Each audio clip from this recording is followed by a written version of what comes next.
10% who are actually returned of the enormous number that are now applying. I believe that if there is any doubt, we exercise it in the interest of the applicant. And yet Mr. Baker in the House of Commons this afternoon seemed to be giving the impression that things were going to be tightened up, that there weren't going to be so many people being allowed into Britain. What we are going to do is to increase the number of staff that processes claims so that it matches the increased number of applying, so that they can be determined much more quickly than they are now. But those that succeed in establishing that they have a well-founded fear of persecution in future, as previously, they will be allowed to remain. Although it seems to have failed in several clear cases. Well, you say so, but I don't accept what you say. Well, it's not I that says so, it's the people who are themselves tortured. Well, you repeat on behalf of others a claim that I do not accept. You don't believe they were tortured? You think they're just making it up? Well, I don't know what particular cases you're talking about. There are several that are before the appellate authorities, and it is for the appellate authorities to decide, not for me to decide, because I wouldn't tell the independent adjudicators what conclusion they've got to come to.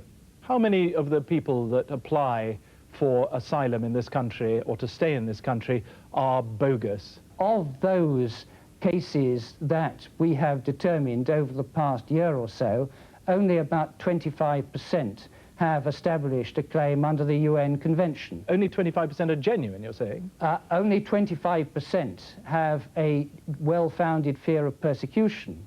There may be others among them, indeed, because we allow others to stay here who one accepts it would be inhumane to send back to the country that they've come from, even though that they haven't established that they themselves were in fear of persecution. But there does seem to be some confusion here. Is it a matter of dealing with the large numbers, or is it a matter of dealing with bogus cases? As the numbers have increased, though the proportion with genuine claims has reduced, suggesting that the increased numbers have come very largely from those who do not have a well-founded claim. Do you understand the anxieties of people, particularly in the opposition, who regard all this really as being a kind of smokescreen, whereby the government seems to be getting tough with a group of people that want to get into this country, and it seems to raise, in fact, the immigration issue rather than the issue of people who are simply seeking asylum? Well, it only raises the immigration issue insofar as claiming asylum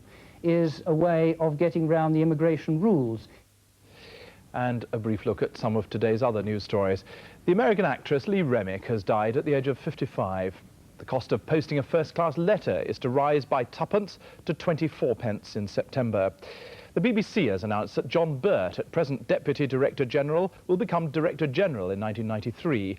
And the market, the 100 share index closed at 2460, up 16. In New York, the Dow Jones finished at 2972, up 14 points. And let's have a quick look at tomorrow morning's newspapers. It really is Yugoslavia all the way. Yugoslav army declares war, says the Telegraph. Yugoslav military coup feared, says the Independent. That's a story we've touched on a little bit. The Guardian, Yugoslav war to the end. Very dramatic picture of a man defusing a mine. The Times, Yugoslavs pound Slovenes. And the Sun's got a war too. Queen's fear at Charles and Di war. Well, that's all from Newsnight for tonight. Don't forget breakfast news at 6:30 tomorrow morning. We'll be back tomorrow night at 10:30. But for the moment, from all of us on the programme, a very good night.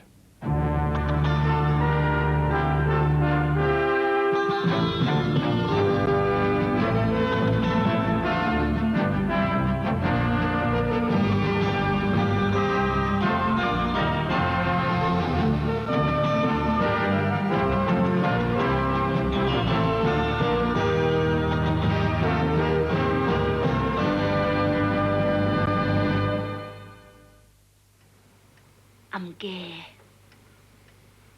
I think. What do I do? Tell someone. Who? My best friend. That's my mother. She's out! She's out! My daughter's a lesbian! Oh. The city of New York provides more than enough work for those fair cops Cagney and Lacey on BBC One in 10 minutes, with promotion bringing extra responsibilities. On BBC2 now, we're very much off-duty as we take time out to enjoy some classic jazz. Slim Gaillard introduces this week's Jazz 625.